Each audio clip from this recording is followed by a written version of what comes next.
نحمده ونصلي ونسلم على رسوله الكريم اما بعد فاعوذ بالله من الشيطان الرجيم بسم الله الرحمن الرحيم يا ايها الذين امنوا اذا نودي للصلاة من يوم الجمعة فاسعوا الى ذكر الله وذروا البيع ذلكم خير لكم ان كنتم تعلمون صدق اللہ العظیم۔ بھائی اور دوستو، جمعے کا دن بہت فضیلت والا دن ہے اور پورے ہفتے کا سردار دن ہے۔ جیسے رمضان المبارک 12 مہینوں میں سے افضل اور پورے مہینوں کا سردار مہینہ ہے، ایسے جمعہ کا دن پورے ہفتے کے دنوں میں سردار دن ہے۔ نبی پاک صلی اللہ علیہ وسلم کا فرمان ہے کہ دنوں میں سے جن کے اوپر سورج طلوع ہوتا ہے بہتر دن جمعے کا دن ہے۔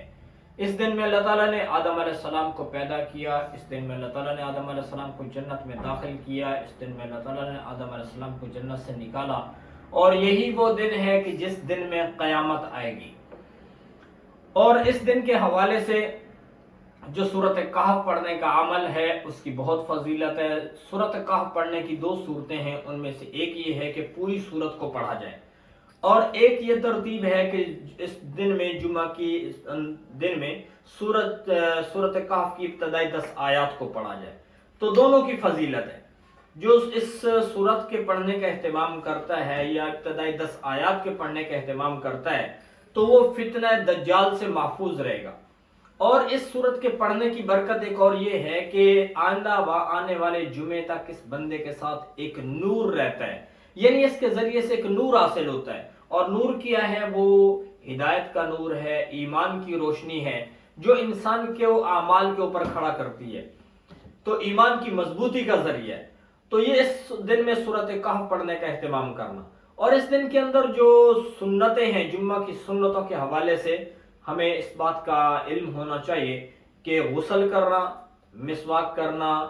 اور خوشبو لگانا، اچھے کپڑے پہننا، جمعہ کی نماز کے لیے جلدی جانا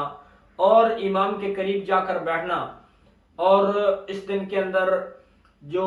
دعا کی قبولیت کی گھڑی ہے اس کو تلاش کرنا، اور اللہ کے نبی صلی اللہ علیہ وسلم کے اوپر کثرت سے درود پاک پڑھنا، یہ جمعہ کے دن کی سنتیں ہیں۔ اور اس جمعہ کے دن میں ایک اور چیز کہ اللہ تعالیٰ دعاؤں کو قبول کرتے ہیں۔ آپ صلی اللہ علیہ وسلم نے فرمایا کہ جمعے کے دن میں ایک ایسی مخصوص ساعت ہے، یعنی گھڑی ہے، ایک ٹائم ہے کہ جس میں اللہ تعالیٰ اپنے بندے کی ہر دعا کو قبول کرتے ہیں جو اس نے مانگی، اور وہ فیہ ساعۃ مستجابہ۔ تو وہ کون سی گھڑی ہے؟ تو اس میں علماء نے اختلاف کیا۔ بعض حضرات نے فرمایا کہ جب امام ممبر پہ آتا ہے اور اذان دی جاتی ہے تو اذان اور خطبہ کے درمیان، ابھی خطبہ اس نے شروع نہیں کیا، اس کے درمیان میں جو یہ تھوڑا سا ٹائم ہے یہ اس دعا کی قبولیت کا وقت ہے۔ اور بعض علماء فرماتے ہیں کہ جو 2 خطبے ہیں، پہلا خطبہ امام پڑھنے کے بعد بیٹھتا ہے اور پھر دوسرا خطبہ شروع کرتا ہے، تو درمیان میں جب امام بیٹھتا ہے تو یہ وقت دعا کی قبولیت کا ٹائم ہے۔ اور ایک اور جو ہے قول یہ ہے کہ جو اس جمعہ والے دن میں عصر سے لے کر مغرب کا ٹائم ہے، یہ دعا کی قبولیت کا وقت ہے۔ تو خاص طور پر ہمیں جمعہ والے دن کے اندر اس کا اہتمام کرنا چاہیے، کثرت سے درود پاک پڑھنا۔ اللہ کے نبی صلی اللہ علیہ وسلم کے اوپر ایک دفعہ درود پڑھا جائے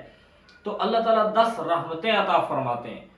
تو اور آپ صلی اللہ علیہ وسلم کے بہت احسانات ہیں، تو جمعہ والے دن کثرت درود پاک کا بھی اہتمام کرنا چاہیے۔ اور جمعے کے دن ایک اور غلطی جو عام طور پہ بھی پائی جا رہی ہے وہ ایک میسج ہے کہ جمعہ مبارک کا میسج عام طور پہ مسلمان ایک دوسرے کو سینڈ کرتے رہتے ہیں، بھیجتے رہتے ہیں، تو اس سے ہمارے علماء کرام یہ فرما رہے ہیں کہ اس سے اجتناب کرنا چاہیے، کیونکہ یہ دین کا کوئی حصہ نہیں ہے، نہ اس کی حدیث میں کوئی فضیلت اور ترغیب ہے، نہ سلف صالحین صحابہ کرام رضوان اللہ علیہم اجمعین کا طریقہ ہے، اور یہ قریبی زمانے کی ایک ایجاد کی ہوئی چیز ہے۔ اور مسلمان جب ایک کام کو دین سمجھ کے کرنا لگ جاتا ہے تو وہی بدعت کہلاتی ہے۔ تو یہ ابھی ابتدائی طور پہ یہ میسج چل رہا ہے، تو یہ آہستہ آہستہ چلتے چلتے لوگ اس کو دین کا حصہ سمجھنے لگیں گے، اور پھر یہ ایک بدعت بن جائے گا، تو یعنی ایک بدعت کی شکل اختیار کر جائے گا۔ تو اس لیے ہمیں اس سے احتراز کرنا چاہیے، بچنا اس سے ضروری ہے۔